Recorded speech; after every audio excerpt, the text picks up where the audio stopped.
नमस्कार मित्रांनो, मी अनुष्का आणि तुम्ही पाहताय राज्य लोकतंत्र। भारताने 2025 पर्यंत देशभरात E20 म्हणजेच 20% इथेनॉल आणि 80% पेट्रोलचं मिश्रण उपलब्ध करण्याचं महत्वाकांक्षी उद्दिष्ट ठेवलं। या धोरणामागे मोठं कारण होतं कच्च्या तेलावरील आयात कमी करणं, परकीय चलनाची बचत करणं, शेतकऱ्यांना ऊस आणि धान्यापासून इथेनॉल निर्मितीद्वारे अतिरिक्त उत्पन्न मिळवून देणं आणि कार्बन उत्सर्जन कमी करणं।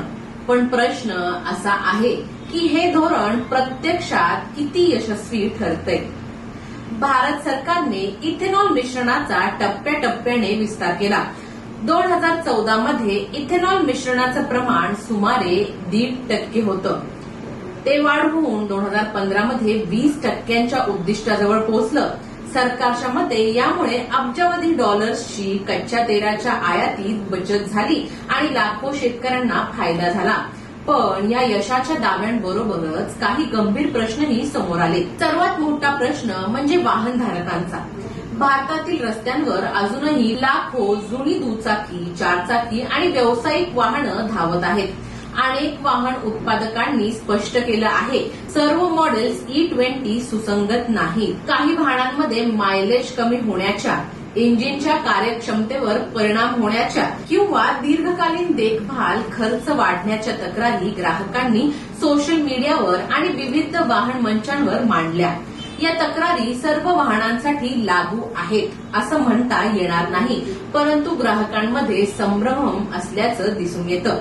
याच दरम्यान आणखी एक महत्वाची बातमी समोर आली।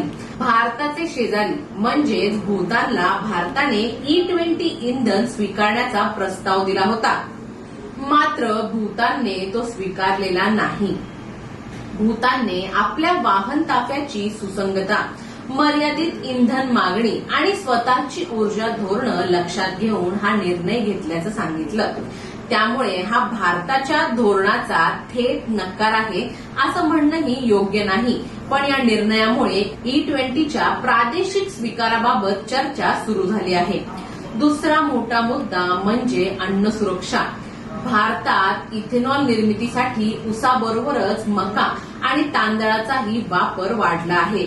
काही अर्थतज्ञ आणि कृषी अभ्यासकांचं मत आहे की अन्नधान्याचा मोठ्या प्रमाणावर इंधनासाठी वापर केल्यास भविष्यात अन्नधान्याच्या किमती आणि उपलब्धतेवर परिणाम होऊ शकतो, विशेषतः दुष्काळी वर्षांमध्ये।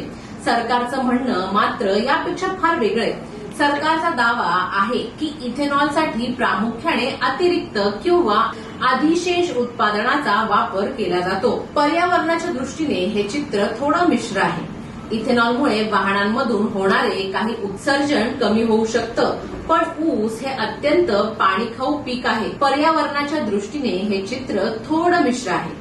महाराष्ट्र, कर्नाटक आणि उत्तर प्रदेश सारख्या राज्यांमध्ये पाण्याचा ताण वाढत असताना ऊस लागवडीला चालना देणं दीर्घकालीन दृष्टीने योग्य ठरेल का, हा प्रश्न पर्यावरण अभ्यासक उपस्थित करतायत। वाहन उद्योगाने ही संक्रमणासाठी वेळ मागितला होता।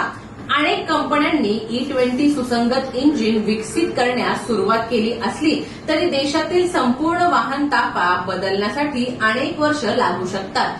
त्यामुळे इंधन धोरण आणि वाहन बाजार यांच्यातील समन्वय अजूनही महत्वाचा मुद्दा आहे। आज परिस्थिती अशी आहे की भारत सरकार E20ला ऊर्जा सुरक्षेसाठी मोठं पाऊल मानतं, पण दुसरीकडे ग्राहक, वाहन तज्ञ आणि पर्यावरण अभ्यासक याबाबत प्रश्न उपस्थित करतायत। भूतानचा निर्णयही या चर्चेला वेग देणारा ठरला आहे, जर त्यामागील कारणं भारतातील परिस्थितीपेक्षा वेगळी असली तरी।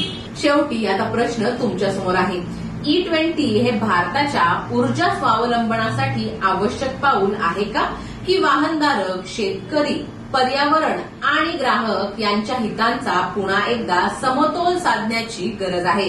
तुमचं मत आम्हाला कमेंट्समध्ये नक्की लिहा। व्हिडिओ आवडला असेल तर लाईक करा, शेअर करा आणि अशाच तथ्य आधारित विश्लेषणासाठी चॅनलला सबस्क्राईब करायला विसरू नका।